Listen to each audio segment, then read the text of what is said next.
I guess I'm going to start. We're kind of on time. We began this series in 2007 as an introduction to the subject of the philosophy of science, believe it or not, of the logic of science. And we kind of expanded beyond that to embrace this very broad kind of category of philosophy and the history of ideas, which kind of came to mean whatever the hell I wanted to do at a certain point. So it was sort of fun. We've had a lot of really wonderful speakers, and I'm really honored to have Michael Halal here today with us.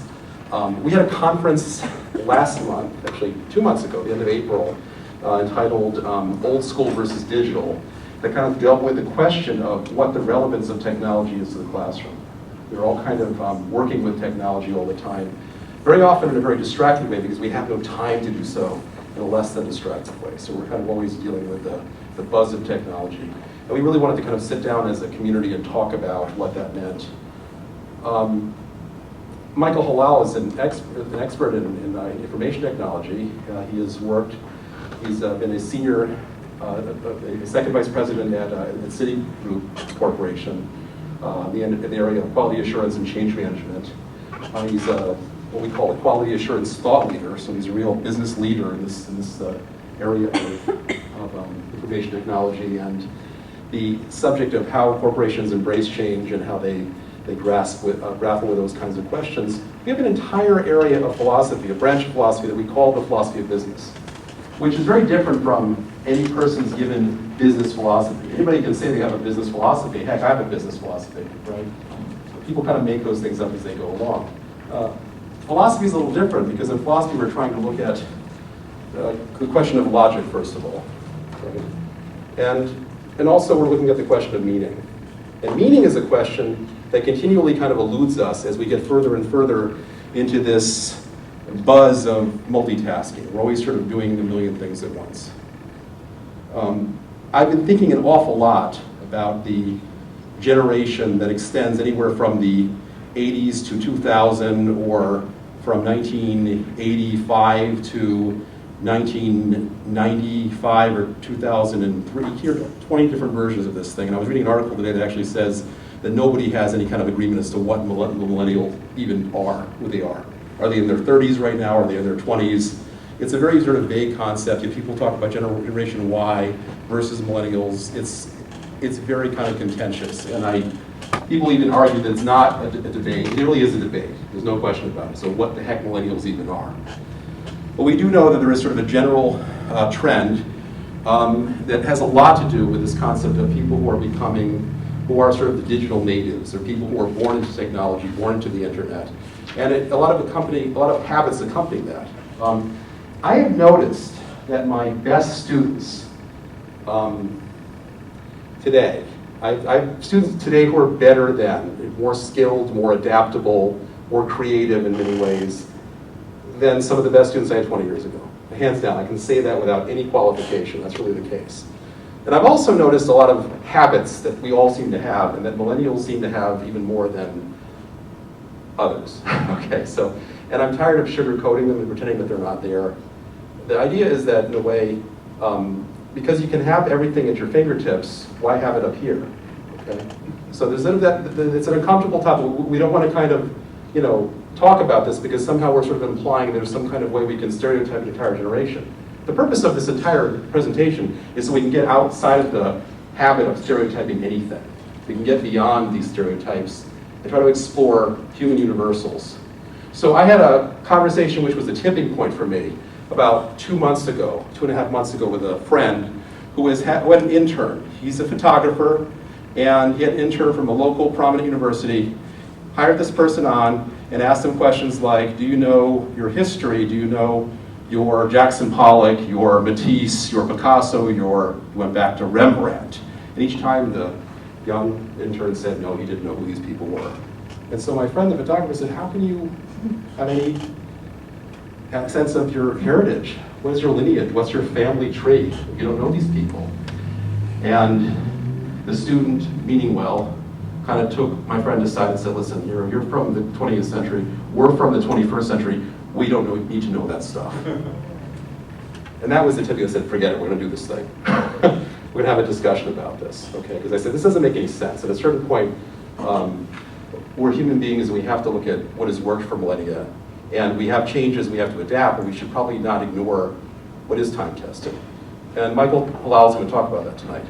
Michael is a recognized senior IT manager with a lot of background implementing change management and quality assurance practices in a number of different frameworks. He's recognized in the industry, a real major player. We're very happy to have him here tonight. And I'm not going to take up any more of your time. I'm going to turn everything right over to Michael. And Michael, take it away. Thank you so much for being here with us tonight. Appreciate it. Thanks, guys. I would predicate that way, because I know I'm getting near the border here. I'm also a Red Sox fan. I think I'm still in the nation. I don't know. You're screwed, basically. When I was at the University of Hartford, basically, if I was a Red Sox fan as opposed to New York Yankees fan, I would get shanked by one half of the room, depending on who I was talking to. So again, thanks to Jesse, Tunxis Community College, and the HIA Human Initiatives Program, Humanities Program. It sounds like a fantastic program, and it's one of the things that intrigued me to sort of contribute and participate, in all of this for a very primary reason. Learning never stops, and there is. And this is a whole other topic. To me, there is no such thing per se as a designated teacher and a designated student. We're all learners. And as we sort of go forth, it doesn't end in high school, it doesn't end in college. Learning is continual. And that, is at the crux of really a lot of, how we empower ourselves. So, looking through the series, description of proof and possibility and the synopsis. Let's go ahead and note, there are many applications out there, apps. Yes, my smartphone is sitting right here where I can see it, where I can tell time, I can find out the score of any particular game, I can do whatever I want. That's great. And there's almost boundless information available now. And this is all very good. These are all good things. My thought here and the topic of tonight is not to say millennial bad, internet bad. No, it's all actually quite good. The question is, what is essential? What can you use? What is necessary not only for your own pursuits, but to get the job, to do good in your career, to contribute to your family, to your company, to whatever organization you're participating in. So it's a broad topic. I'm not going to hit everything. If I start to digress or go off topic, please feel free to stop me. But we'll try to take a slice of this tonight. So, we're so fortunate, again, that we have access, to information. It's amazing. We would be in class and hear stories about, the Library of Alexandria, which now looks like a quaint bookstore compared to what we have for information and innovation. It's really amazing. The opportunities aren't just for access to information, it's to collaborate, it's to communicate, it is to teach yourself, what you need. And again, what is it that is essential to you? Twitter is today's modern day telegram. Facebook is today's modern day postcard. These are good innovations. These are helpful. Okay? It is really, when we look at sort of where we were 5 years ago, 10 years ago, 15 years ago, we're in the Dickensian best of times of the information age. But with the best of times, of course, comes the worst of times. What do I mean by that? Because where the information, the access to the information is immediate, we expect that multiple tasks should and could be conducted, all at a time. Is the information we're dealing with correct? Are the tasks efficient? Don't know. There's plenty of research out there that indicates multitasking is actually counterproductive. And that, again, what's one of the big challenges with information today, and that speed of information, accuracy, particularly from anonymous sources. Ooh, finally got feedback, that's awesome. No, that's good. I was trying to do that. No problem. So that is, again, with that great power, and knowledge is power, comes the responsibility of, again, what is essential and what do you need to do with that information. Is the information, again, going to educate you? Is it going to help you do your job better? Or is it simply there for consumption's sake? Does it take away bandwidth from learning, from doing your job, from doing those tasks the best you can do, from showing people at your workplace and everywhere and everything that you do the best of you? Or are we consumed and diluted with information that we're playing games online and all of that? Is it taking away from our own innovation? Is it taking away from our own contribution? The answer is yes. And again, that is a challenge. Now, in the past, there were more rigorous ways and more understood ways of how we gathered information and how we used information. The encyclopedia, the reference books, before we had such access of information via the internet, we would, we as humans, we'd go to a library, we'd go to a card catalog, we'd have to know what we're looking for, we'd have to spend the time to determine what sources we thought were good. But by the way, we were picking from sources which we knew to be valid. Encyclopedia Britannica, Compton's Encyclopedia, Time Magazine. These are not anonymous sources. And all of the information in there, be it a periodical, a newspaper, encyclopedia, reference book, went through rigorous validation. If Phil0753, Twitter handle tells me that there's a traffic jam on Route 6, I have no idea if that's true. I don't know who Phil02126 is. I don't know. Do we also have, with that, the opportunity to understand how we're communicating and using that information? And that is an important problem to look at, is do we have a common language that we use for this information, for these innovations? Again, we can text message, instant message, all of these things. A great example of how it can be misunderstood. That is another issue with information that we have today with that speed. Is it misunderstood? And I just heard this last night, and I thought it was a great example. A person had told me last night that their mother sent them a text message that said, and pretty much quote here, "Your grandmother passed away, sorry to say, LOL." She called her mother and said, how could you say laugh out loud? My grandmother passed away. And her mother said, well, I thought it meant lots of love. So are we talking the same language in the information? Language and the commonalities of language is certainly important.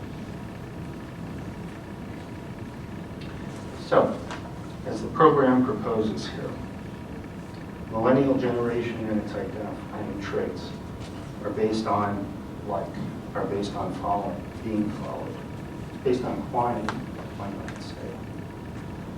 Well, there is some truth to that. However, when there's 500 channels of programming, when there's limitless numbers of streaming options on the internet, limitless number of websites, how could anyone be blamed that that's all you have time to do is look at a 3-minute video or like something? There's so much information saturating you. There's nothing to see. And that is not something that this or this millennial generation created. It's what's in front of you. Not unlike, like the send-up Jesse gave me. It's very humbling. However, I'm the same person whose first exposure to Shakespeare was an episode of Gilligan's Island. And it's, still to this day, the most I know and remember from Shakespeare is an episode of Gilligan's Island. So, at that time, I'm sure, somebody would have called me to task about that. But again, it's what's presented to you. So how are you going to use it? What do you want to do with it? That's the empowerment part. So let's consider some possibilities. Let's consider some key concepts.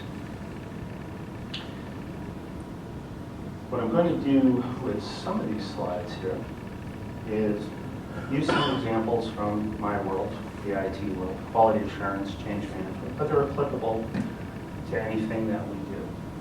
You probably already have these skills. You may not realize it, but we all use these skills. So again, using these skills, having these skills, I'm going to touch on some of these concepts and ideas. And maybe at the end, if we have a little time, we'll try a little exercise. But let's go to it. Why not? So structure. It's one of the first points of, again, the synopsis of tonight's discussion. Is there structure? Do we have structure? Do we need it? I can contend that yes, we need structure. Tunxis Community College is a perfect example of structured learning environment. That's excellent. Structure helps us learn. Structure helps us achieve our goals. Structure helps us do basically what we want. Yet also, structure is, my little quote examples here, give us not just a way to follow the rules and follow the structure, but to improvise and to innovate. Ingmar Bergman, great filmmaker. Only he who is well prepared has an opportunity to improvise. Charlie Parker, one of the best in the business. You've got to learn your instrument, then you practice, practice, practice. And then, when you finally get up there on the bandstand, forget it all and wail. And that's exactly what you can do. When you have that structure, when you have those concepts and skills that you're thinking out, what you're looking at and what you're absorbing for information. There's, I think, a previous topical discussion about remixes and mashups and things like that. No problem with that, but what is it of your own that you're going to develop out of that? And again, how do you contribute with it? Multitasking. Well, again, another contention. Multiple skills is what has the value, okay? If I'm going to be giving a discussion right now and checking my email, that's multitasking, and I think that's a disservice to you and to me as well. I'm not going to get out of this what, I hope to get, nor would you. It's disrespectful as well to the people that you're interacting with. And by the way, I'm not going to capture, the whole meaning of the emails that I get, nor will I probably be talking to you because I'll be interrupting myself. And a great example, and I always try to find quotes because, I did go through, I think a lot of thoughts, that I could give on my own, but, if something's already out there, use it, I say. Chess helps you to concentrate, improve your logic. It teaches you to play by the rules and take responsibilities for your actions. How to problem solve in an uncertain environment. Jerry Kasparov, of course, a great chess player. Nobody multitasks when they're playing chess. They're observing an entire situation. They're planning ahead. They're remembering prior moves. They're trying to understand and read their opponent, but they're not multitasking. They're not playing chess and having a sandwich. And I note down here, and this is sort of just an interesting little thought and point. 39 task hours, yes, there's a typo, plus 1 studying hour equals higher effectiveness. That was, back at one of my old companies, an initiative, if you will, that we proposed throughout the company for everybody. It was determined, it was proven that, again, multitasking, not very effective. And again, for our own work, for our own jobs, for our own skill sets and advancement in our company, if we spent 39 hours of the working week doing our tasks, executing our tasks, and 1 hour studying something that we didn't know or wanted to improve on, we'd actually become more effective.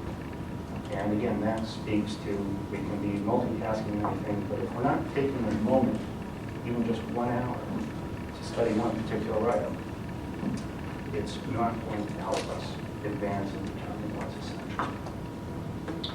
And I use that word often, essential, because again, in the information age, it's all there for you. As Jesse noted, we often stop thinking about where to find the information, how to research the information, what does it mean to us, is it accurate? But this is nothing new. You know, with the advent of the phone, you know, hardly anybody wears a wristwatch anymore.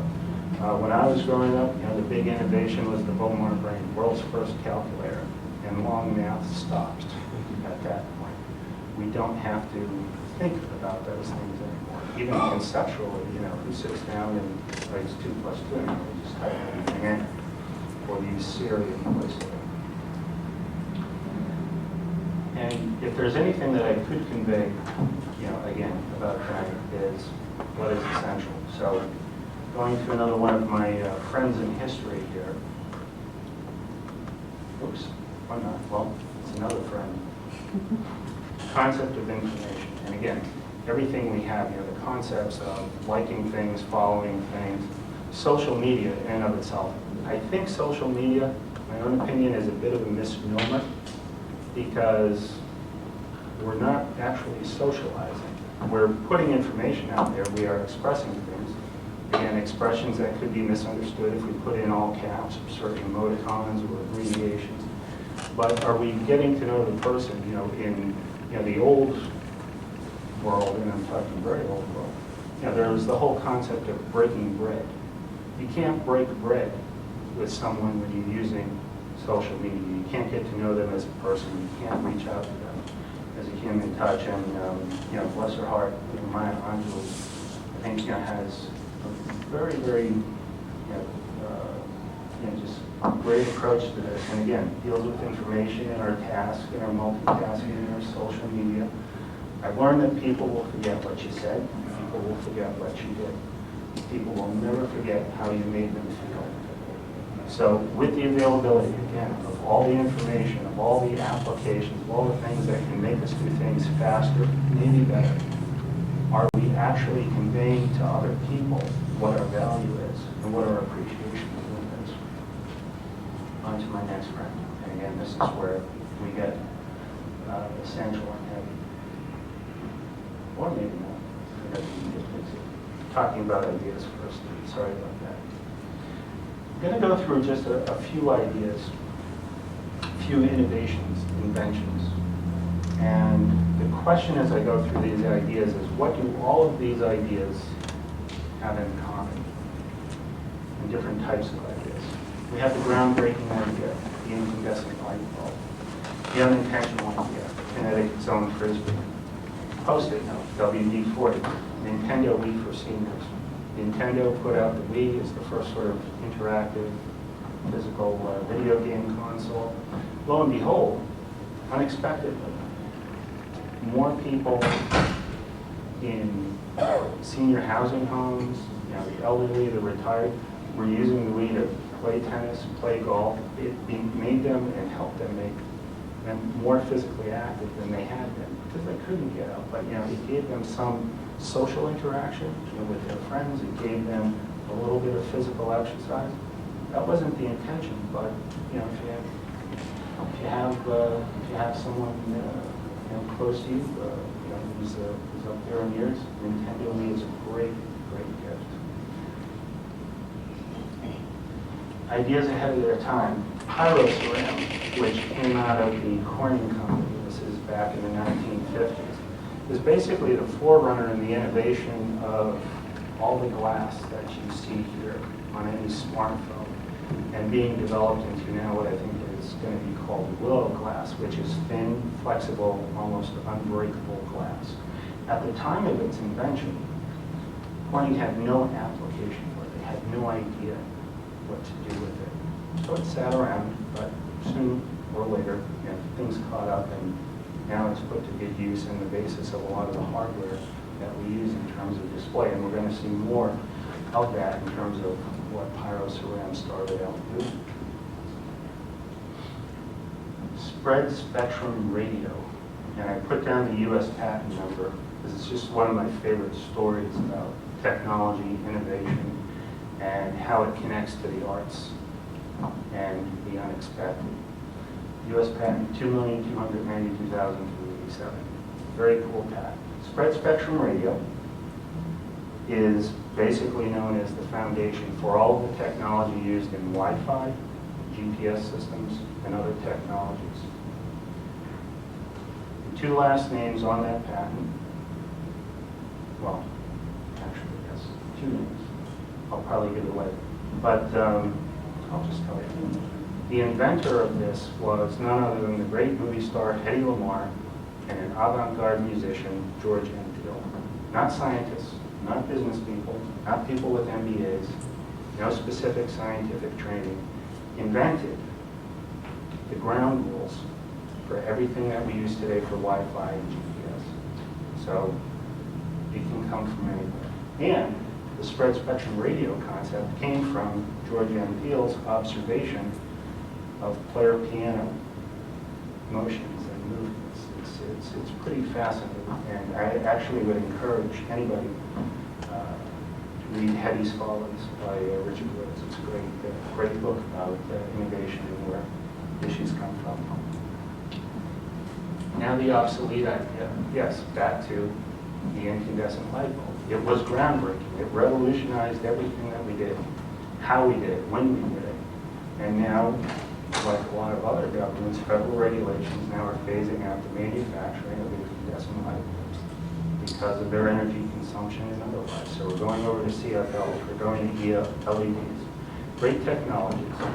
Question is, now the incandescent is obsolete. It's kind of sad in a way. You know, it's ending a sort of great era of technology. And actually, one can debate is whether or not it's being replaced by superior technology.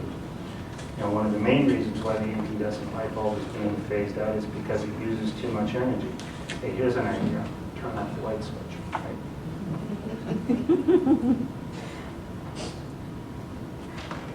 So we go to what's essential.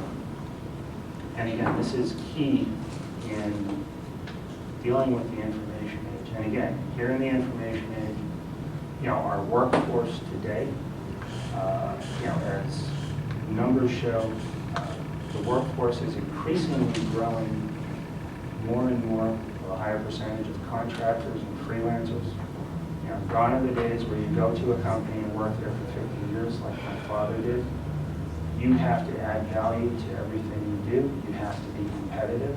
Again, that goes back to multiple skills and the versatility to use those skills. You can't just do one thing. So as you're looking through, again, go home, go on the web, what is essential? And again, be it technology, be it art, be it what you make for breakfast. The essentials is summed up best by something I had to actually memorize in high school, which for 20 years I didn't use and didn't like reading it in high school because it was from a boring guy from the 19th century. So I guess I'm a millennial too. But it's really key. And again, I don't know if anybody's read Walden or not. But it's key in that, you know, I went to the woods because I wished to live deliberately, from only the essential facts of life and see if I could not learn what it has to teach. I'm going to go through the whole book. But take a moment to ponder what words are up there. And to think again, you know, as you go on your smartphone, you go on the web, you know, as you do anything really, are you looking for what's essential? Are you finding what's essential? And are you winning? And then you're going to take what, there's Jesse, Mike, taking a photo, selfie time. I'm right on this here, actually, believe it or not. It's a second now.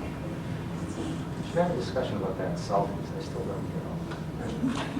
I've been thinking about that a lot, lately. There's a member of this generation who said to me recently, it's one of the most profound things I've heard, because there's a speculation that selfies are kind of a self-involvement, a narcissism, right? You always take pictures of yourself. In my generation, that meant you were kind of conceited.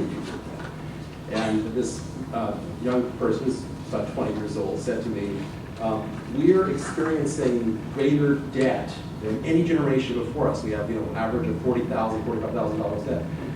Selfies and narcissism is the good thing, because that's how we take the edge off the stressful event. So I thought that was kind of different. It's also the modern day equivalent of the mirror in the high school locker. That's right. Look at me. Flex the muscles. I have no selfies. Something I'm not buying into. But again, to front only the essential facts. Is that what we're doing? Or again, are we being diluted and saturated by things that aren't going to have any value to us? Let's talk about some essential examples.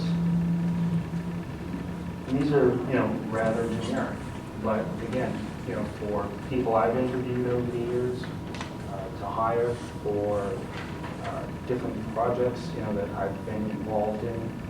Again, it's the IT world, it's other jobs I've had as well.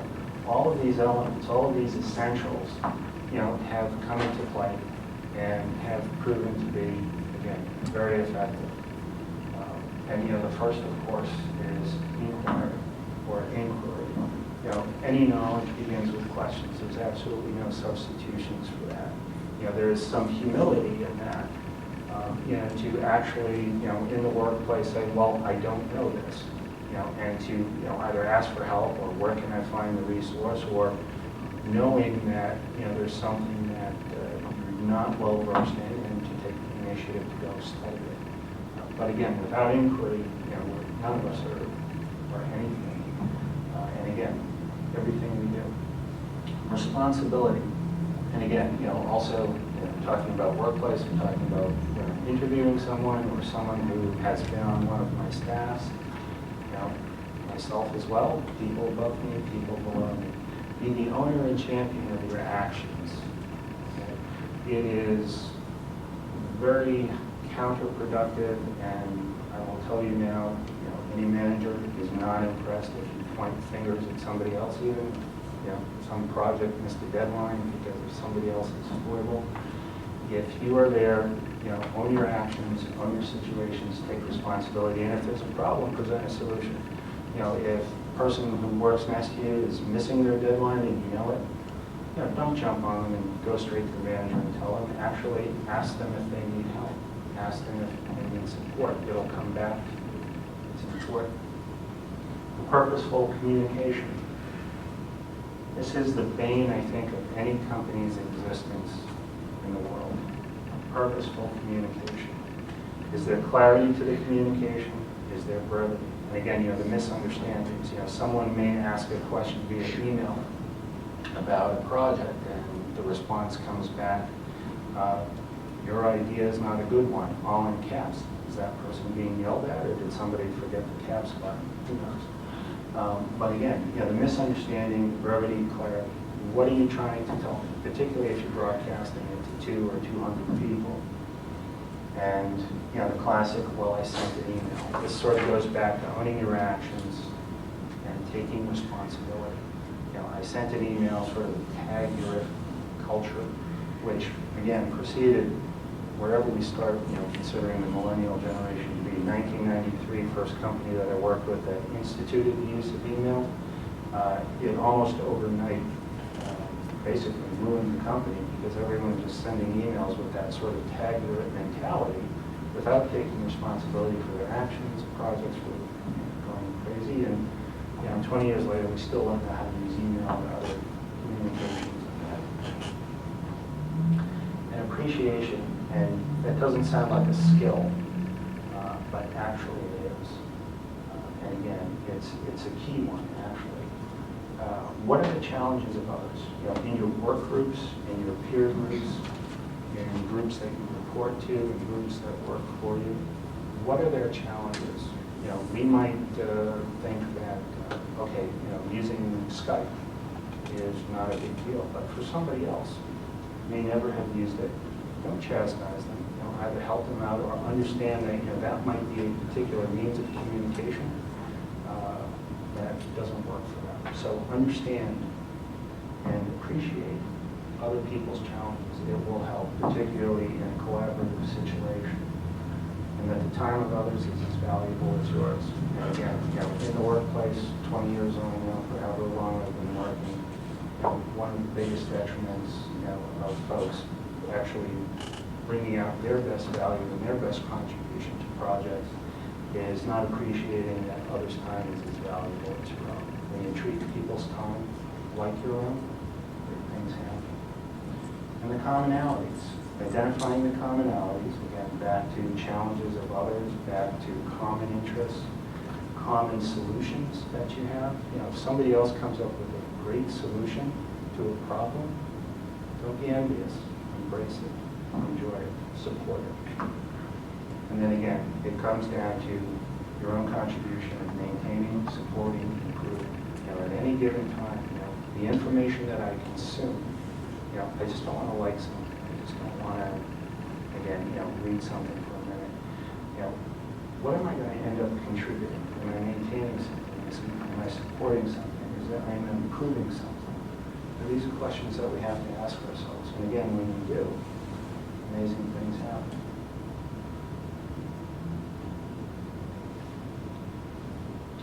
Sometimes nothing happens. Okay.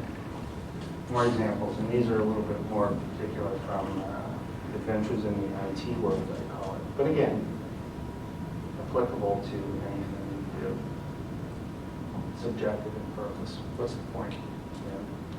Okay, how many people have gone on the internet when they go home at night and realize that 4 hours have passed without any valid or meaningful or constructive learning, communication, or anything else? I think here's where I mentioned the two cats in a basket talking, that kind of thing. It's like, where's all the time gone? And again, that's time that is from my own bandwidth for which I could learn something new, improve something for myself, written a great American novel. Two cats in a basket talk, irresistible.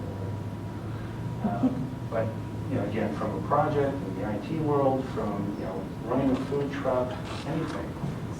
What's my objective purpose? Is it a product? Is it a service? Is it a mission statement for a nonprofit? What is the objective? What's the best practices? Best practices, again, is a whole week's worth seminar. So I tried to shore it up in one bullet point. Best practice is a method to provide consistent and reliable results. It's how I make my breakfast. It's how I run a $2 million project. It's how I drive to work every day. Which route do I think is best? It's a best practice. And best practices can be different, but they conform to a particular structure where you get good, repeatable results. And you can count on it. Quality, that's the 2-week seminar, because of course I'm a QA fellow.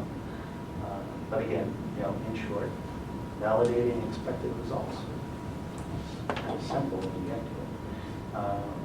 That's the sort of pro side of it, is what do I expect to happen, and let me make sure it happens, or that I certify it. Identifying errors and risks. If I put the microwave on at 10, I might dry out the popcorn.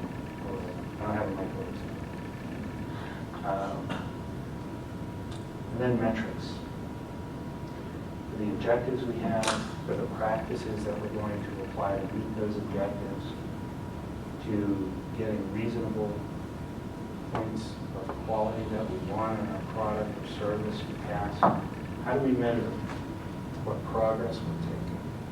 How do we measure where we're at? Are we raising red flags while there's still time to make corrections so we don't miss a deadline, so we still accomplish our objective? It's all possible.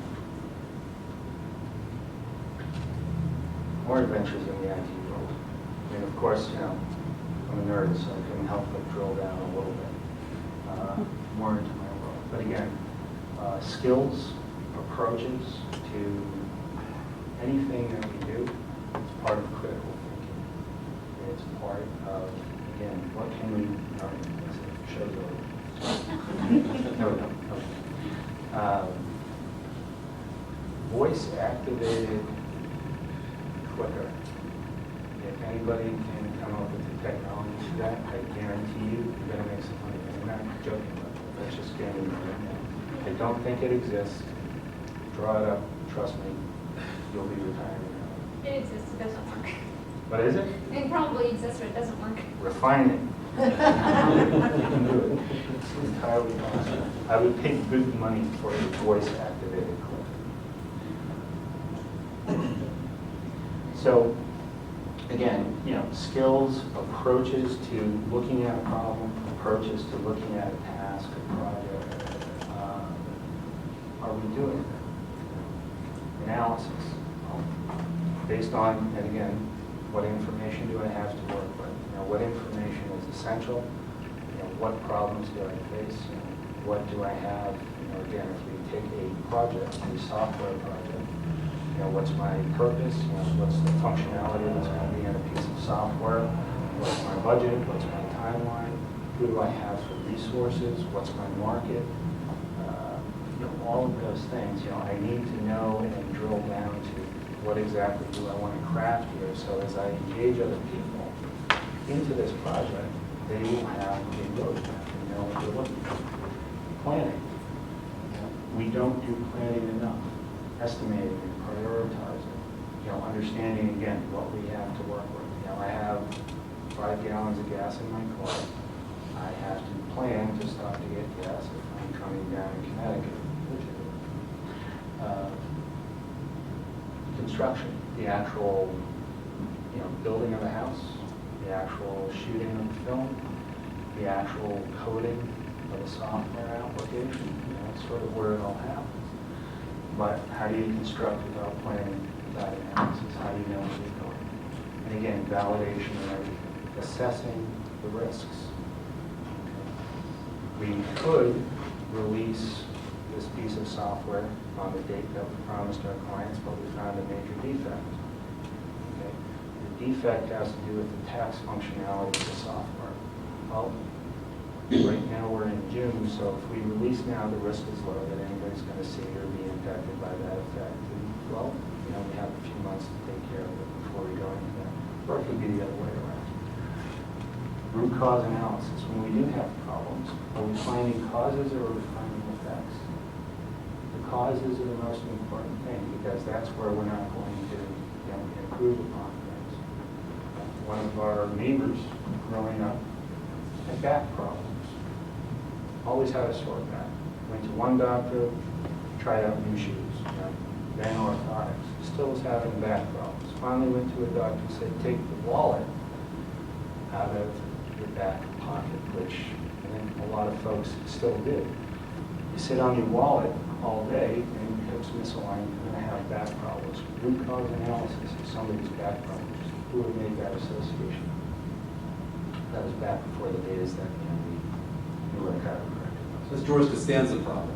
It is a George Costanza Costanza problem. had that problem. And I intend to be the anti-George. I see. It's my anti-George. So, and by the way, I was going to bring the Pinsky file. Costanza file. And contingency planning, we can plan all we want, and again, to have structure and to have plans is to be able to contingency plan. Okay. I left Boston at 2 o'clock in case I ran into traffic. Sure enough, I did. Big rainstorm as well, just outside of Boston. So by leaving at 2, I knew that I had the time, so I planned well. And that if I ran into a big problem, I still had issues. Also with contingency planning, instead of just bringing a hard copy of my presentation on the flash drive, I mailed a copy of the presentation to Jesse. So I had a copy of the presentation on the cloud, a copy via email to Jesse. So nuclear codes for football is in 2 different places, right? Exactly, and on my phone. So you're only lucky to get to sit through this. There's no way we were going to lose this. Then the implementation of an idea, the application of an idea. Do you have an idea for a business? Do you have an idea for an application for a book, for a film? It's time to put it out there in the world and see what happens with it. Escalation. Escalating is something that we sort of lose, and sometimes it's tied into prioritization. Escalation of an issue, and again, this is where multitasking, prioritization, and escalation sort of all meet the road at the same juncture is if we're multitasking, and if somebody on one of my teams is multitasking, I'm not just guessing. I know that they don't know what the priorities of each of these tasks are. And again, that multitasking where they think they're adding value is actually counterproductive because maybe what task is priority one is getting behind schedule. Okay? They don't tell me that. They don't tell me that. And when task number one, which is due on June 5th, now it's June 5th, and I say, okay, where's the completed task? Well, I don't have it because I was doing this as well. Well, you should have escalated to me.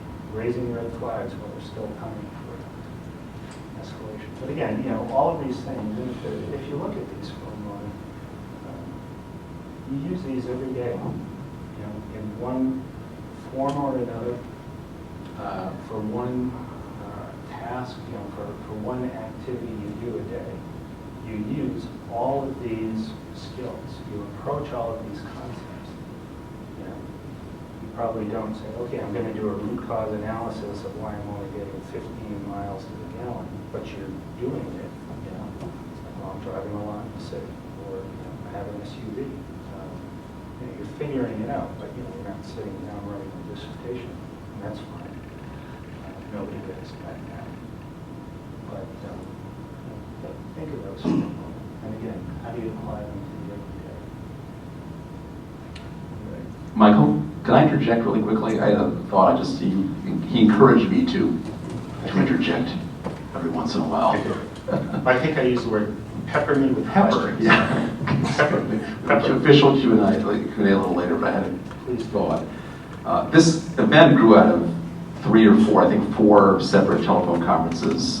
Michael and I were talking, and it is kind of a contemplative, meditative discussion.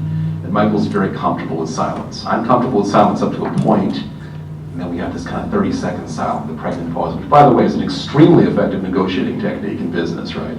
If you have a point of contention, you're disagreeing about something, often the first person to speak loses. Just so that's a little tip for everybody here. But you're very comfortable with that, and a lot of incredible ideas arose during those discussions. One of them is that you have a BFA in cinema, a Bachelor of Fine Arts, and this is preparing you in what exact way does this prepare you for your specialty work in IT? Because I can think of a million things. First thing that jumps to mind for me, and you can tell me if I'm way off, when Peter Jackson was directing The Lord of the Rings, he had 4 production teams. He was responsible, remember, he had to film 3 different movies in a period of about, ballpark 3 or 4 years max, and he had to put these films together. He had 4 production teams at a given moment. They had to be so thoroughly, beautifully synchronized that, nothing could go, there had to be minimal number of hitches. So he had one little gray area where if he had not made a certain decision, Lady Arwen, the elf lady, would have been fighting in the Battle of Helm's Deep, which if you're a Tolkien fan is equivalent to total heresy. You can't do things like that. But that didn't happen. And I'm thinking about your role in getting the BFA and thinking about film and screenwriting and writing stories and composing narratives. If there's some analogies you can make between storytelling, between plotting a story, and some of the work you're doing on a daily basis in IT and in quality assurance and change management.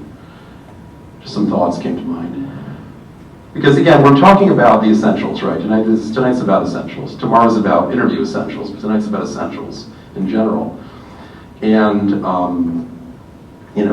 it seems to me that you've gone very far with a hardcore liberal arts education.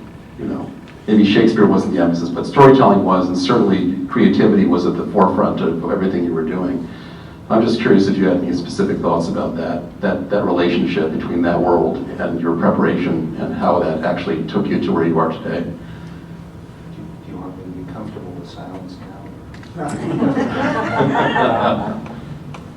Because I can do that. I can win at any I know scenario. you can. No, it's actually an excellent question. And again, I sit here, very, very humbled. I don't particularly like to talk about myself, quite frankly. But it's actually a great example. And I've actually used this throughout my career, and sort of how I transferred over into the whole IT world, if you will, is here's how I saw things as I got to know what was involved in developing software, in IT teams and everything.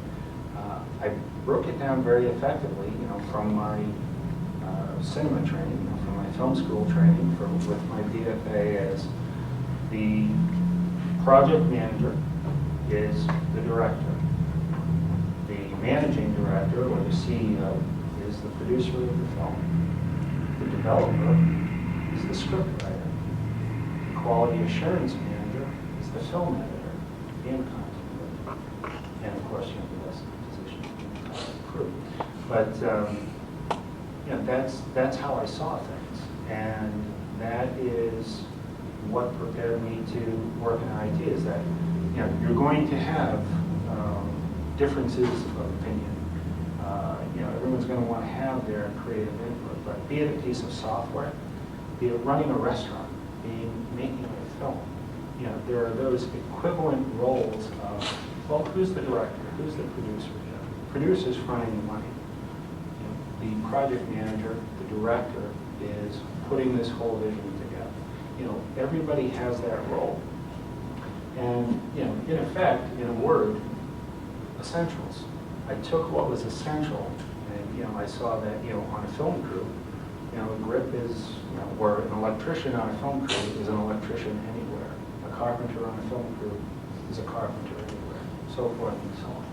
So we may use different names for things, but the logic and the thought process behind different roles on the team comes down to essentials. A script person, a developer, needs to know, well, what's the story about?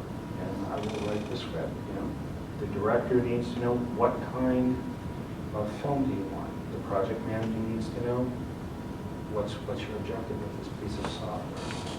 So it's those skills that led me to sort of immersing myself in IT, not because of any.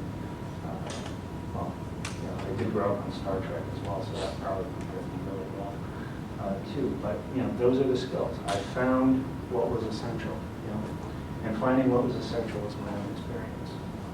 But again, I don't like to talk about me too much. But I hope that in part answers your question. It does, and yet there's sort of an alternative school. Yeah. I was on Facebook a year ago. And I don't spend, all my time at Facebook. I had a giant, rip-roaring, ferocious debate with an IT security manager, who's someone I frequently debate with, and we have very differing political views. And it was his perspective. We need to set up a lot of learning stations in local high schools and kind of make those high schools the feeder schools for our, local insurance companies, so we can get people to bank phones to ban phones, and his whole perspective was geared into this idea of specialization. So specialization is where it's at. We don't need any more of these liberal arts kind of generalists. And of course, I took a very, very opposing stance. And I said, this is absurd because, first of all, being a generalist and being a specialist are not completely at odds with each other. If you're if you're a Renaissance person, you can still be a specialist. They're not mutually exclusive. And so we just had this amazing, kind of difference. It was really, really almost a violent opposition. And I kind of had to let it go at a certain point because it wasn't getting very productive. But I'm just interested because we have a lot in common from the standpoint of the value of being a generalist, the value of investing in liberal arts education. And so, I'm just interested, you probably run into some people in your neck of the woods, in your industry, that certainly would more embody the other guy's angle. And I'm just interested in, you're not your story per se, but some thoughts that have come to mind, Well, the next time you talk to that manager, the answer can be short and simple.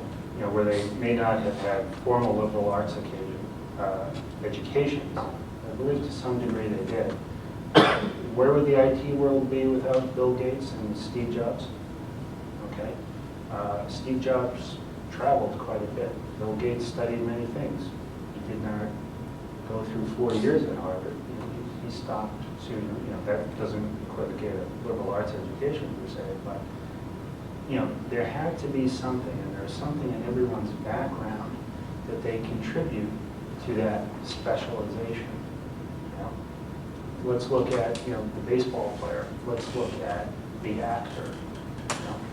What gets a baseball player a better contract? They have the 5 tools. Okay, we call it a 5-tool player. We call an actor who can act, sing, and dance a triple threat. Okay, they can contribute. Now they may end up just doing one thing. One person may end up just hitting .350 a year batting average. That's great. Okay, but they still have those other skills. An actor may end up just to be a dramatic actor, but then you find out, in a particular role that they're a great comic actor as well. Who knew whether they could dance or whether they could sing? But all of anybody's experiences leads to what they can contribute. Now, again, where I was working, one of my old companies, on the surface, you looked at them and say, well, that's a managing director, that's an executive director, that's a senior vice president. But to know the people and to know what they did, outside of the office, what made them who they are, you found out who they were and what their experiences were, be it through education or their other interests, actually contributed to their work. There is the managing director who also liked to race cars. Okay, race car driver. He's got a Porsche. Great person, and you could see the precision and the calm under pressure, that a race car driver needs in his work. How he managed budgets, how he managed projects. You could see, the other managing director who was also an alpaca farmer.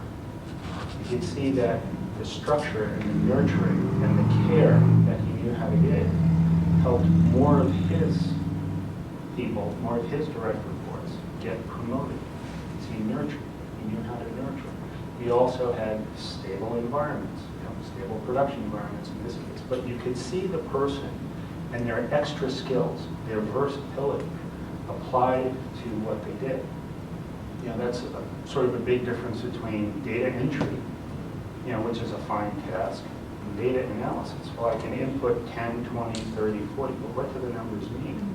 So if you want data entry, sure, okay?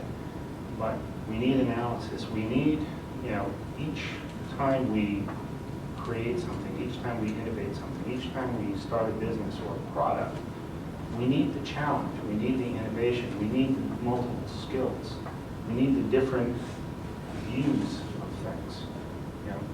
What's the, one of the greatest examples of, missing the boat? Polaroid. Polaroid was instant photography, absolutely instant photography. And then different companies from different industries, computer industries, started making digital cameras. Okay, well, we're Polaroid. We don't need to go into detail. And I think you kind of know the rest of the story. But you need that input. You need that, and it's not a divisive challenge. It is a challenge to make sure that we may have been first, we may be the largest. Do we continue to be that? If we're a manufacturer of abacuses, is it abaci?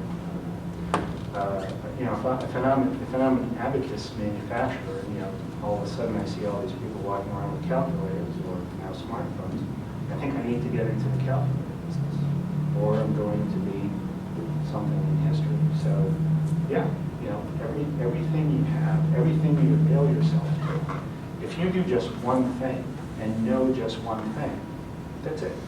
You're stuck. You want to be a data entry person, you're going to be a data entry person. And that's it. But to have the multiple skills, to have that versatility, not only empowers yourself, but you're going to be able to contribute more to anything that you do. Do we have empirical evidence of that? Absolutely. And you can look at just about any person who's ever done any innovation or any thought. Let's go back to spread spectrum radio. Initially, the government, this is during World War II. Well, the whole idea was to be able to sort of help win the war with this technology. Initially, Navy said, thanks, but you're a movie star and a musician, so we'll pass. Because of perception. They're not scientists, but they developed this technology, which again, I just still find fascinating that they were the creators of this. So it's in everything you do. And if anybody contends that you must only do one thing, it's probably not the place for you.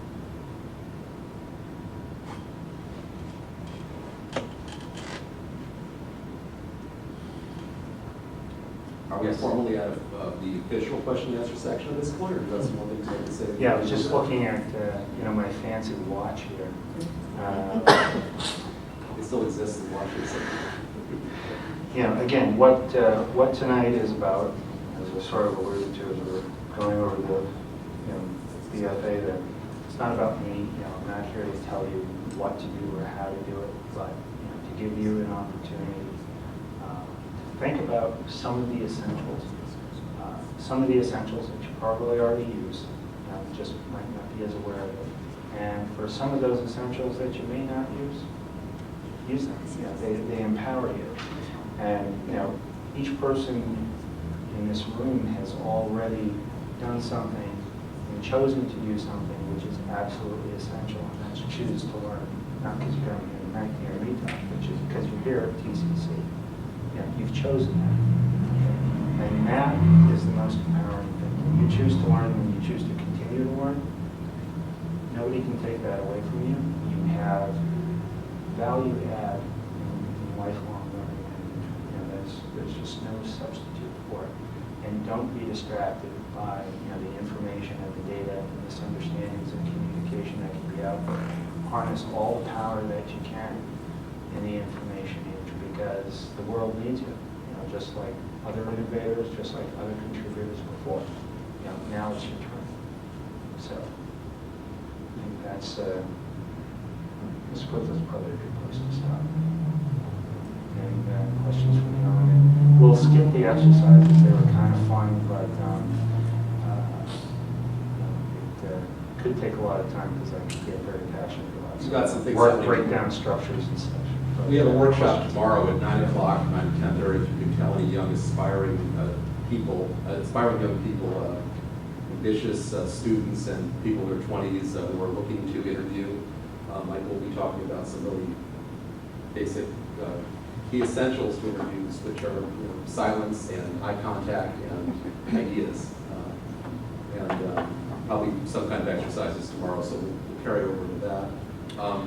I spoke with Adriana earlier about the event, and I promised we could share your story, because you're doing graduate work now, or you're the topic of well, we had a brief conversation. I don't know if I put you on the spot, but you said it was okay.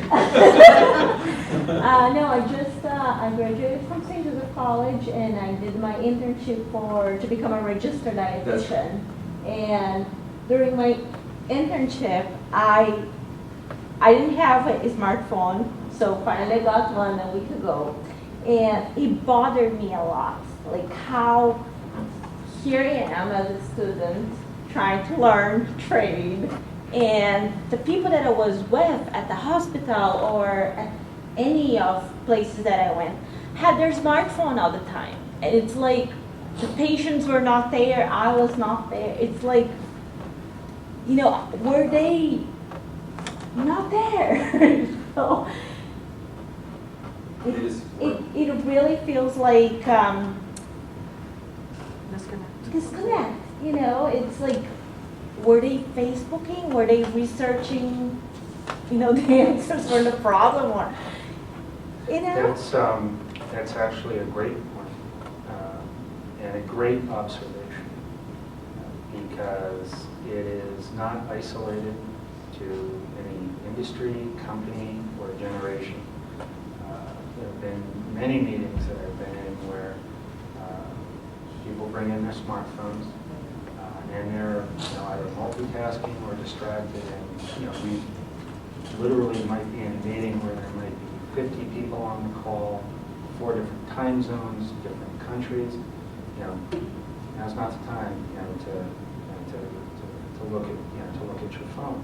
In fact, there are many a manager, myself one, where when they conducted a meeting, they would prohibit the phones.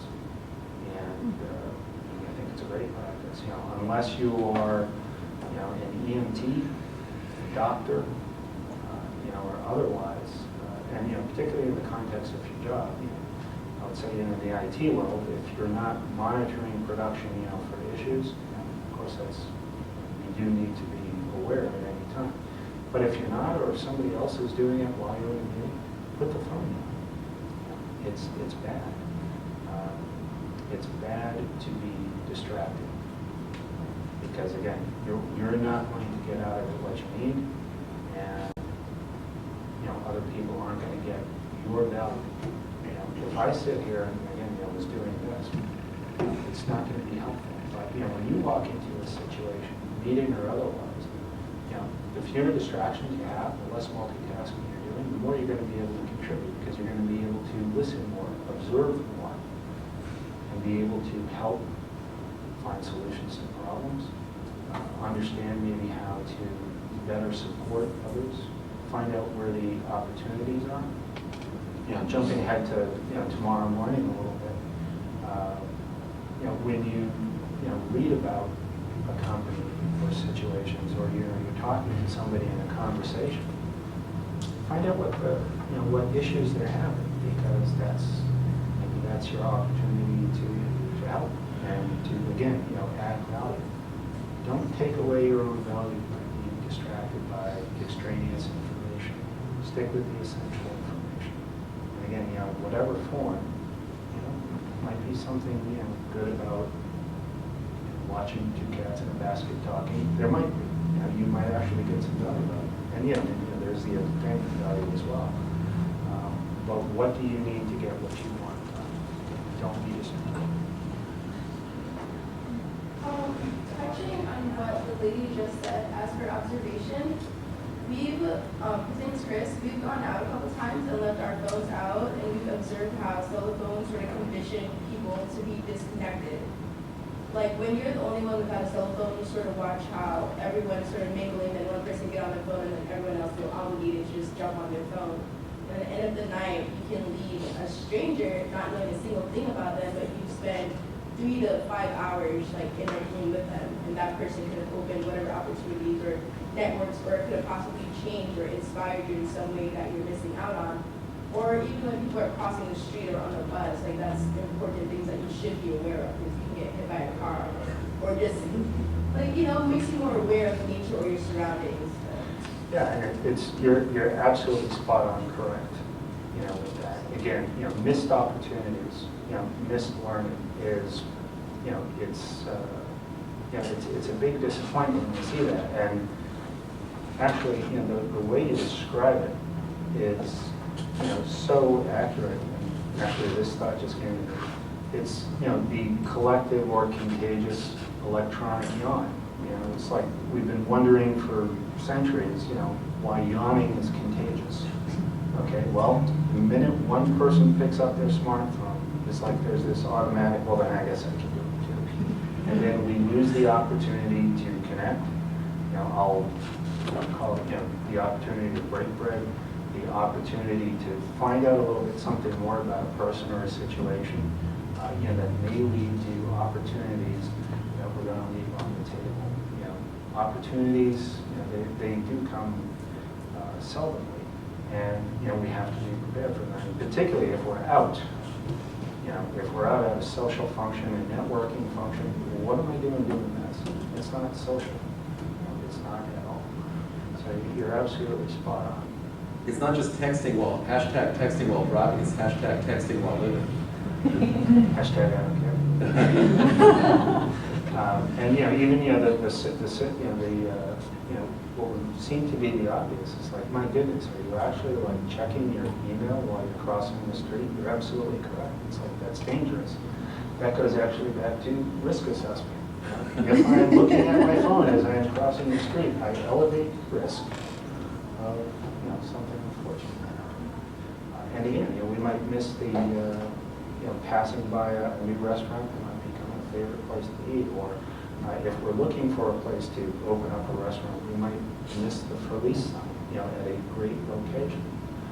You know, we have to absorb that, and that goes back, you know, to the Rose words, you know, to I'm paraphrasing, you know, to go to the woods, you know, essential, you know, front only what's essential, you know, to be deliberate, you know, to be deliberate, to find what is essential, it's gratifying. Puts us in good advantages. Yes. What you're saying reminds me of an article I saw recently on CNN website about daydreaming and how important the quiet time is. They were saying some of the greatest innovators, I guess we've kind of missed out recently in recent years with a lot of innovation, and they said that daydreaming and quiet time is so important. It's another great point, you know, Dan, because actually, I had forgotten if I had mentioned this. All those ideas, you know, that I popped up before, the Frisbee, WD-40, Sprint Spectrum Radio,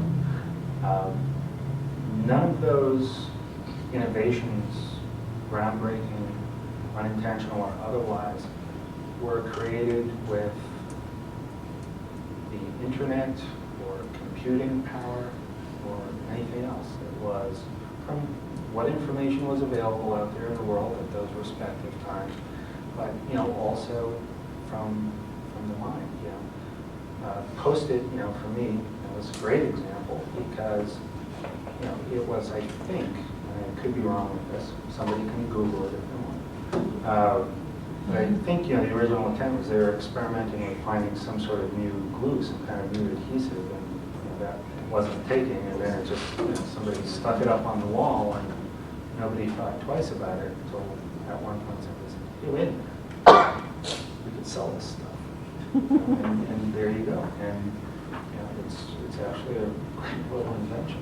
It's a great idea. Unintentional as it were. You know, it's a great idea. And again, with that constant occupation, you know, of our time, of our space, you know, will we come up with this? Come on. I had an observation after your talk here.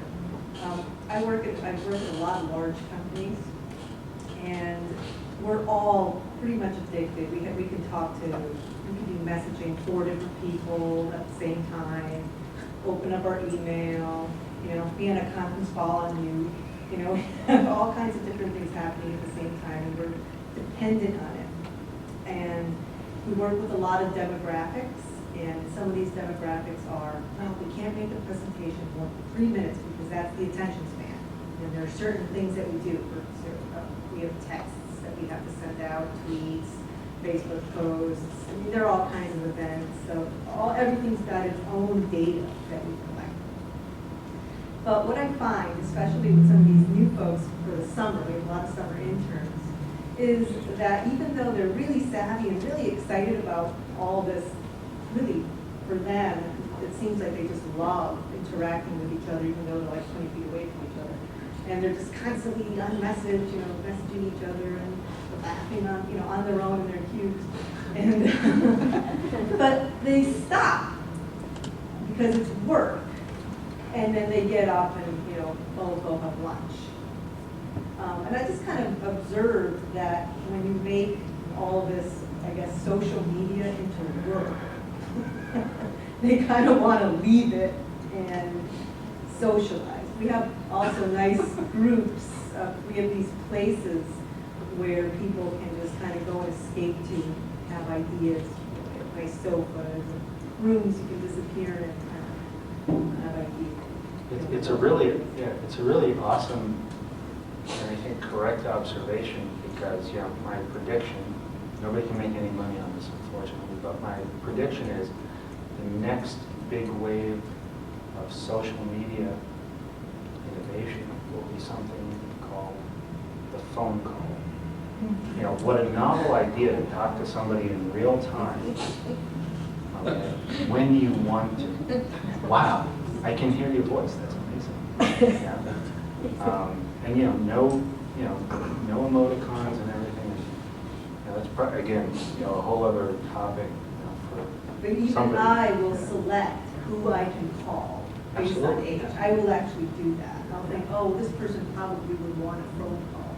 So then I will say, oh, I Absolutely. will call them. If I know that they're younger, I'll probably message them first. I mean, it is kind of a discrimination. You can find a phone from 20 years ago and has a hashtag on it. Probably. But that's another excellent observation too, because again, you're correct with that, is that, okay, who am I communicating with? And again, that sort of goes back to, if I'm calling my mother, it's the phone. Or Viber. Viber is a great app. It's simple, easy to use, it doesn't have a lot of bells and whistles, it's a phone call, basically. But if I'm, talking with, one of my, 19-year-old cousins, from Canada or something, it'll probably be a text message. It's kind of what they're used to. I get it, I understand it. I think I'm hip. Or, half of the abbreviations, I have no idea. But They don't either, by the way. Probably not. Students tell me that they don't understand something in a text message, you just sort of skip it and you move on to the next. Yeah.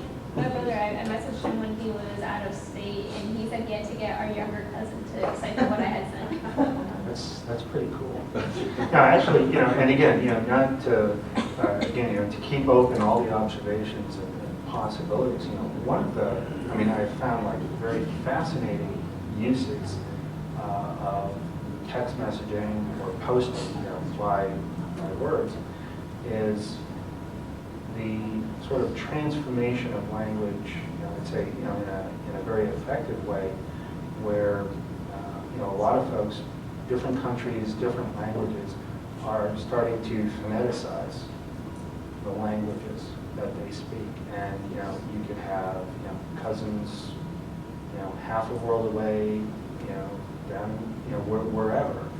And where, the language, may be in a different script, or, what have you, Arabic as an example, is the language now is phoneticized, and they understand it. And, it was interesting, that, you could see that sort of picking up and actually developing its own rules, if you will. Like, I've seen different messages, using, phoneticized text where somebody is correcting somebody else saying, no, that's not how you spell it. So like, they're developing language, and that's, language has always been in development. So, it's not necessarily a bad thing. But again, very interesting that, in a lot of ways, where, we kind of sort of maybe hit an apex, if you will, with the telephone, the telephone conversation. That was such a big advance from, again, the telegraph. We're almost sort of going back to, the telegraph, or the telegram, if you will. And again, there are benefits, to this all. Even, in emoticons, it's like we're going back to hieroglyphics. Now we're going way back. But again, good things, bad things. If brevity and clarity, if a message can be, put across, in 140 characters, great. If you're gonna say what you had for breakfast, that's okay. It's not necessary. Yes. I'm a linguist. I'm a linguist, and I'm currently working on a translation project that has about close to 40,000 words. And I noticed as a linguist, about a decade ago, the language was more on code switching. Like a hiragana that for Japanese, baseball is baseball, or beer is beer. And they code switch. And in the Tagalog language or the Vietnamese language, there are also some forms of code switching. But the translation work I'm doing right now, and I've had it in an Excel form because it's actually text messages that are being used in a huge federal investigation.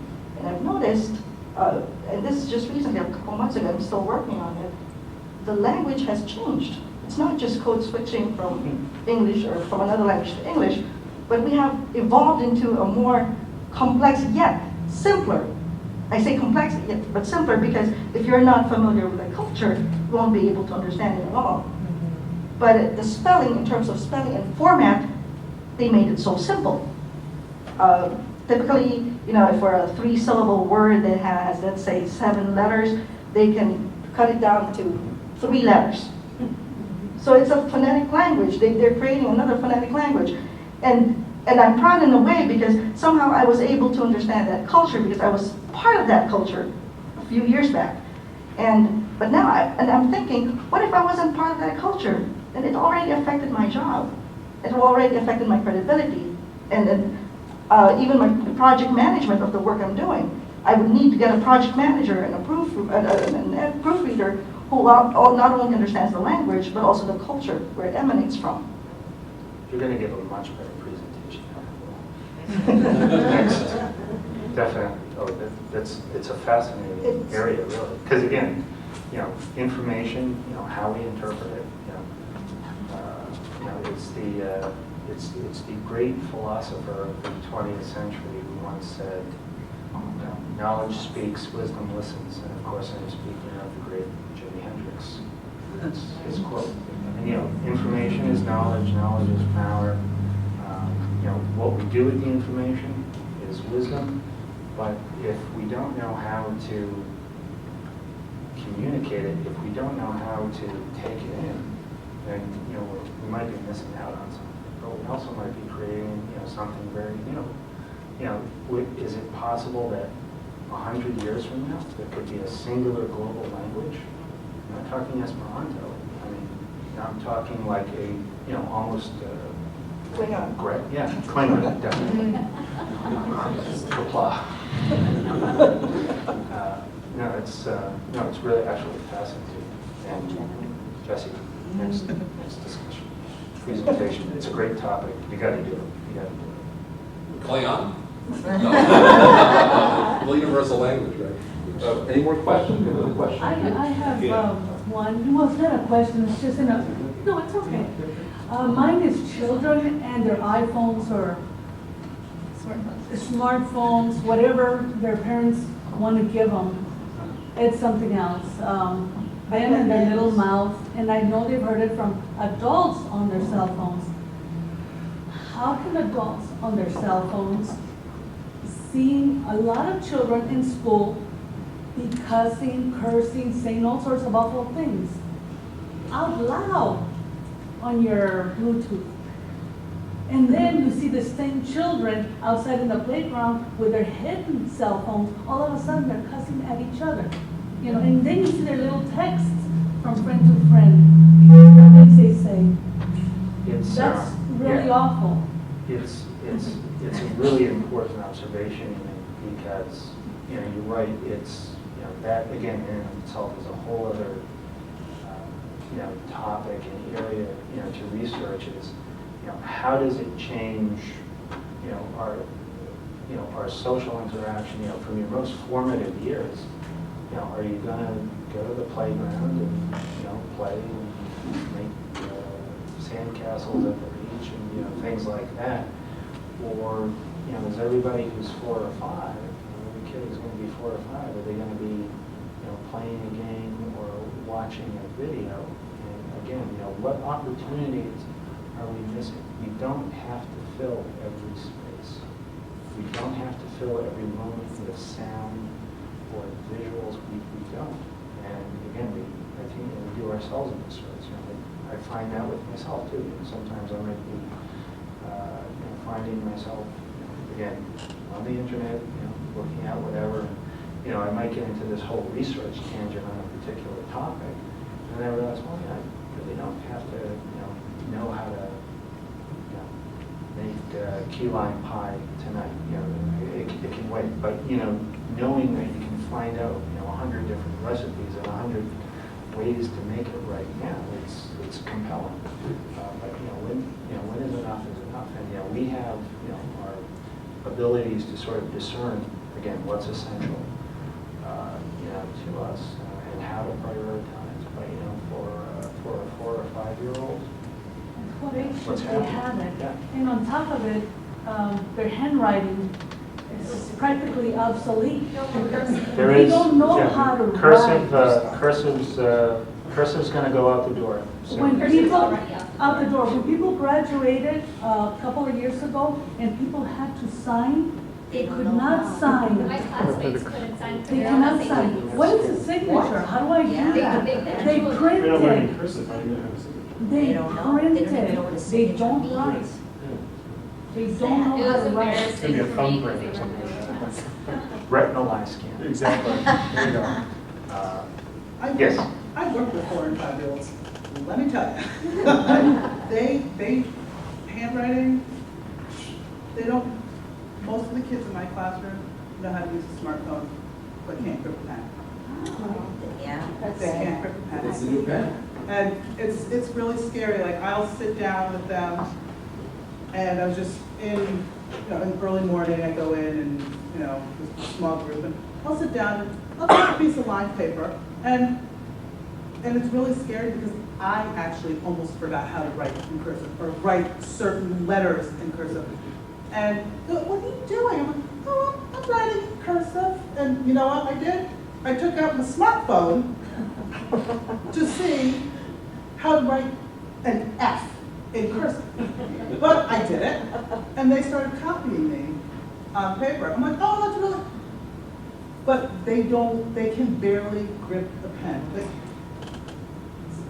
This is it. This is a new And pen. it's scary and sad. It is a big It's tipping very point. scary. Now, going back, I'll talk about myself for a minute, is that, being left-handed Yeah, me too. and cursive writing in first grade, Holding paper sideways. I don't think this is such a bad thing. It's Because, all over the side. yeah, exactly. No more smudges, I'm cool. But again, it's one of those big transformations in skills and how we do things. Does cursive writing, is it a skill? Is it something you need? Does it help you grow or evolve? Your thoughts? I don't know, but it's faster. So to form a weird. letter, to know how to form a letter But- on a piece of paper. I find, and again, maybe it's because, again, I've had both or grew up with, handwriting, is that when I write by hand, when I take notes by hand, and again, we'll jump ahead to tomorrow's workshop, always walk into an interview with a notepad and take notes, always, yeah? I mean, it's like, what are you here for, You're here to find out if you're a good fit. You're here to find out if you're understanding correctly. You're here to get information, to reply back and say, thank you for your time, I very much appreciate it. This project that we talked about yesterday sounds something that I could contribute to on day one. Okay. Back. So one more question after this, we'll wrap up. Thank you. Okay. 2 more questions. With a lot of the comments, I noticed a lot of focus is being paid attention to the children, and I feel that it's more so the parents' fault, because as kids growing up, they're not aware of it, to them it's just fun, and it's a lot of bright colors and stimulants, and their mind, they cannot comprehend that. And when I worked at the local mall at a kiosk that's located in the center of the mall, I noticed the majority of the mothers would have either infants or toddlers going about, and they're on their smartphone. Or if the child is crying, they automatically hand them a tablet as opposed to attending to that child. Yes. And I've seen a mother lost her child in a store, in a kid's store at that. And I mean, I don't necessarily know how that happens. Like, why aren't you paying attention to your little child? Like, is your cell phone really that much more important? And my niece just turned 7, and for the past 3 years, I can recall in her classroom for her homework assignments, oh, it's fun, like, do it on the computer, here's this. So when she comes home, as opposed to her getting a piece of paper and a pencil and working her problems, excluding math, it's all on the computer and typing. But I do agree with the whole cursive thing. I only did cursive for first grade, and last summer I realized how important it is just to have that part, and I feel more culture or more, I don't know, something. And I tried. The journalist had wanted to put it as the exotic script, I think she called it. Yeah, definitely. There's a whole beauty to it. And like she was saying, it definitely takes a while. I didn't necessarily forget, but I was like, oh wow, like I can't even read my own handwriting. I've learned, being left-handed, I've learned how to write with my right hand too. Very important. Oh yeah, it's very evident. And it actually is legible. So. Better than I. Hey, so I had a couple of questions. One of them is probably more of a book recommendation than a question. Cool. Yeah, you read Alone Together by Sherry Turkle. I have not. I would look into it. I'd be interested to see your opinion on that. Okay. What's your opinion? It was the assigned reading for my entering class. And, well, the reason I think that it's interesting is because it's kind of become a phenomenon on my campus, that everyone who had that as our assigned reading for the year that we came in has come up with a term called turkling, which is when everyone in a room is on their phone or on their device. And I don't think I need this. So there are like these phenomenons at my college, like in my house. My housemates and I would all sit together in the same room with our laptops playing a card game together. Well, we didn't have cards, but Unless it's, what is it, Cards Against Humanity? it was. Yep. But, when There's a we whole tried program doing for it- that? There's a web app. When we tried doing it separately, when we were all in different parts of the country, it wasn't the same. And I don't know, I think that something that you said about taking technology and using its powers or advantages is good, because I think that it serves as like a good intermediary for human contact. Absolutely. Really? You can. I think it does. Yeah, but that's, you're making this sort of a trans. Well, I'm not done yet. It's my kid, by the way. A little silence. In the vein of taking technology and using it to sort of like as a source of power, or as like sort of like an extension cord, so you kind of plug into the technology, and you're not quite attached to the wall directly. Like you're not plugging directly into the wall. You're like attached to something that's plugged into the wall. So there's something between you and the direct power source that's going out somewhere. Does that make sense? It does, Is that what actually. area Yeah. is that for? No, definitely. Okay. So, considering technology as an intermediary between humans, like really what we can think of it as is you have two cans on the end of a piece of string, right? Except that one end is in like South Carolina, and you're in like, I don't know, Manitoba. So that's a really long string. But I think that it's important to acknowledge like the amount of power that young people have been granted because they've had access to this. I remember like when I was in elementary school, we did a typing class. We did like a mandatory computer class, and nobody knew how to do it. And I got AIM because that was like the big thing, and started talking to all of my friends, and I learned how to type, and I started to learn to type really quickly. And that has been something that's been incredibly useful to me as a college student struggling to get deadline forum posts in the last minute and a half. Oh, for sure, yeah. And that's something that like I would consider has been achieved through independent means because the technology is available. So I'd like to bring this back, here's my real question, to what you mentioned was selfies. Yes. Why not selfies? Because I'm just a rather humble fella. And if you know me and if you're friends with me, you kind of know what I look like. If I'm, at an event or, at, the beach or something, I'll take a picture of the beach and post it, but you know what I look like. Most of the time my hair's frazzled or whatever, so, so there's some humility or shyness in it. even though it's, okay, can you be shy on the internet? That's another good topic. But, it's, I just feel that, it's not about me, and I actually go back to the analogy of, and again, is it good? Facebook being an electronic postcard. Growing up, one of the fascinating things, I'm starting to sound like a middle age guy. Back in my day, we had postcards. Well, we did. And it was one of the funnest things to get in the mail. You'd get a postcard, and it was a shot of, the beach or the Coliseum in Rome or what have you. And, from, friend or relative, like, hey, folks, having a great time. Today we, saw the Isle of Capri, or, what have you. And it was almost an event, it was really exciting. And, you're seeing there, well, it's like if I'm friends with you, you know what I look like, okay? And if I'm taking a photo and posting a photo, I took it. So let me show you something, that you don't, that you don't know. And again, if it's, taking a picture with a famous person, it's just sort of not my thing, but I think of it more, and again, maybe this is just from my point of view.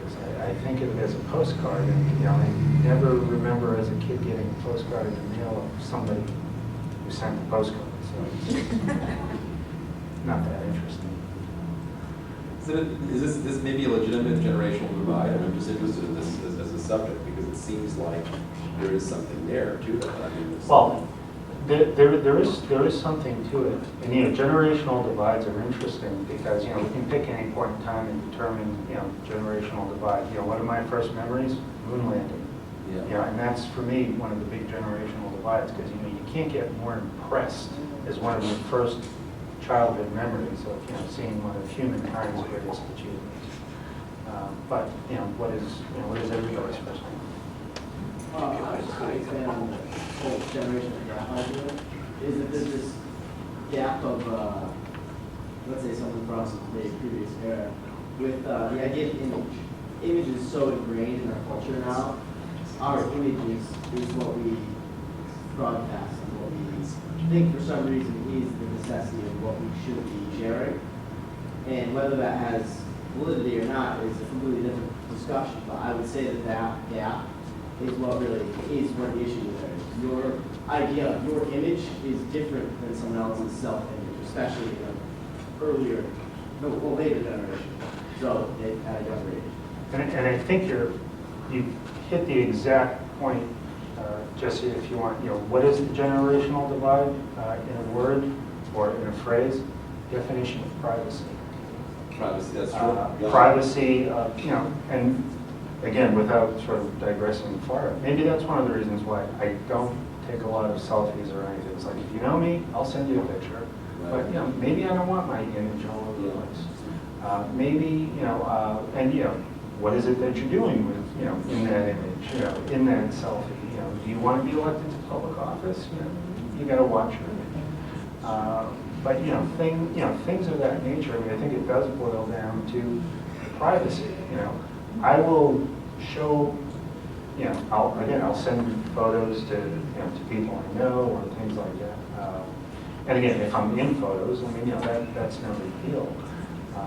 But privacy, I think, is and the definition of privacy, I think, is the real divide. Not a contentious divide, but again, a perception. Like, I can't comprehend, a lot of, what folks reveal. And, again, jumping ahead a little bit to tomorrow, yes, a lot of companies do research on Facebook to see what folks are doing and what their image is. And it has affected some people.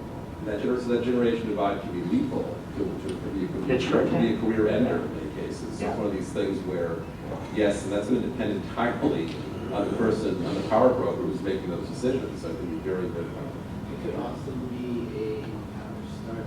It can. It can be. I'm not saying it's sort of cut and dry. I'm saying go in another direction. It can be very tough. It can be very focused. I got my current job in part because of the new portfolio. That was enormously important. So I really made use of the digital tool. Can I ask everyone if you could just do me a huge favor and just fill out the evaluation for tonight's presentation? If you have a few words you could add to the final comments section, that's great too, but in terms of filling out the basics, that'd be good. I'd really be grateful if you could put them in the blue box back there.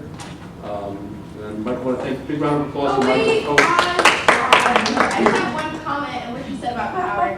That's definitely something I agree on. The kiosk job that I actually got, it was for an Italian company called Cucciani, and I never had to meet the people and the owners of that kiosk. They live in New York, but they would fly to Italy. And I just saw the ad on like the mall website and emailed her my resume. And she was like, "Oh, can you FaceTime right after your interview?"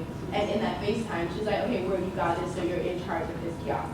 And that's definitely a lot of power. Absolutely. That, yeah. And another thing about the whole game thing, Chris was actually like mentioning this, how there's like strategy games, and when you are together, it does sort of bring you closer as opposed to if you're played as separate. There's something missing. And that, you know, and we could go back to, you know, the book clubs, which are still around, but, you know, if you had a book, you know, you'd sit around in a circle and you'd read the same book. And, you know, what is the value of the presence together where you might be isolated by, you know, the device or the thing that you're looking at or experiencing, but what the presence avails you, you know, being in the same room is, yeah, you got it, the opportunity for immediate interaction with other people, find out what they're thinking, and to read, you know, what they're thinking, you know, not to hear or not to text, but, you know, to see, like, you know, if I'm sitting here with my shoulders in, oh, I really like that book, that was really great. You know, no, I hate it. You know? Not true. You know, you can tell them more, and that's, you know, where you get a lot of it. And you can get into a better discussion or disagreement when you're in person. It's much more constructive. You know, when you're apart, you know, the further, you know, the longer that string is, the harder it is to build a consensus, the harder it is to perhaps take different opinions and come to a new understanding for both parties. Thank you so much, everybody. Give a round of applause for Michael.